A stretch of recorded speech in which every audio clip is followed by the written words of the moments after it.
ندانی چه حالم از این عاشقی، چگونه گرفتارم از عاشقی. به پا کرد شبی آتشی در دلم، که شد روزگارم تب عاشقی.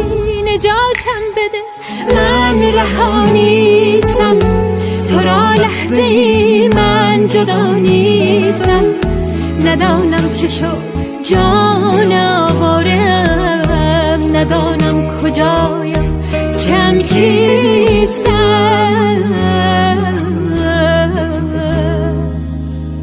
هنوز هم که عشق تو دین من است، صدا کردن تو تسکینم است. اگرچه نشیند به کامم غمم، نگاه تو رویای شیرینم است.